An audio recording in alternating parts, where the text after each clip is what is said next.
سیر چھٹے امام کے شاگرد، ان کا ایک دوست تھا شرابی، زانی، فاسق، فاجر، حرام کی کمائی میں لت، لیکن چاہنے والا تھا، چھٹے امام سے پیار بھی کرتا تھا۔ ابو بصیر کہتا ہے میں نے اس کو بڑا سمجھایا، نہ کر۔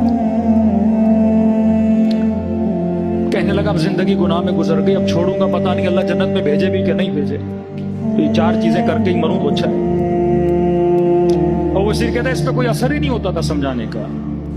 ایک دن میں نے کہا میں جا رہا ہوں امام جعفر صادق کی خدمت میں، صلوات اللہ۔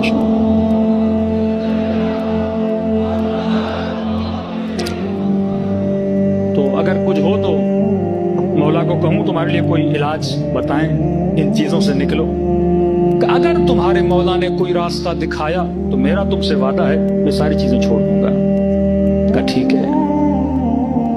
ابو بصیر کہتے ہیں چھٹے امام کی خدمت کی، میں نے کہا مولا دوست بڑا اچھا ہے لیکن بیماریوں میں ہے، ناچ گانوں میں، ان چیزوں میں، موسیقی میں، بے حیائی میں۔ امام نے کہا اس نے کیا کہا؟ اگر آپ اسے کوئی راستہ بتائیں وہ سب کچھ چھوڑ دے گا۔ امام نے فرمایا اسے جا کر کہو کہ میں جعفر صادق اس کی جنت کی ضمانت لیتا ہوں، فرزند رسول ہے، میں جعفر صادق ضمانت دیتا ہوں، گارنٹی دیتا ہوں جنت میں جائے گا، شرط یہ جتنا حرام کا کمایا ہے اللہ کی راہ میں دے، گناہ کو چھوڑ دے، بدکاری کو چھوڑ دے۔ ہاں ہم لکھ کے دیتے ہیں، پریشان ہو جنت میں جائے گا۔ اب اسے کہتا واپس آیا، اس شخص سے ملا، میں نے کہا تمہارے خوشخبری ہے؟ کیا؟ کہ فرزند رسول نے تمہاری جنت کی ضمانت دی، اسے یقینی نہ آئے۔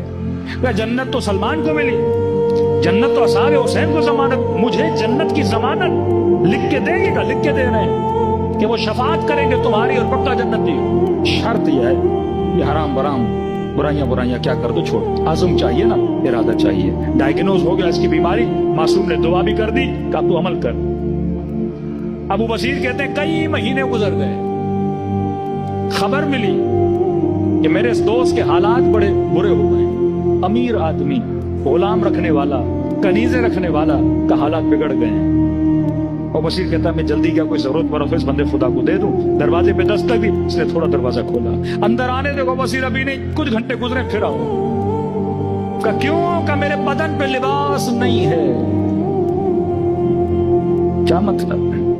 اور بصیر تمہارے مولا نے کہا تھا جتنا حرام کا ہے دے دے، میں نے سب دیا، سارے کپڑے دے دیے، ایک کرتا ہے جو حلال کا ہے، وہ پہنتا ہوں، میلا ہوتا ہے دھوتا ہوں، انتظار کرتا ہوں جب سوکھ جائے پھر پہنوں، 2-3 گھنٹے کے بعد آنا تاکہ وہ لباس پہنوں۔ اور اسی کہتے آنکھوں میں آنسو آئے، دوڑا گیا، گھر سے چند کپڑے لیے اور اس مومن اور بندے خدا کو دیے۔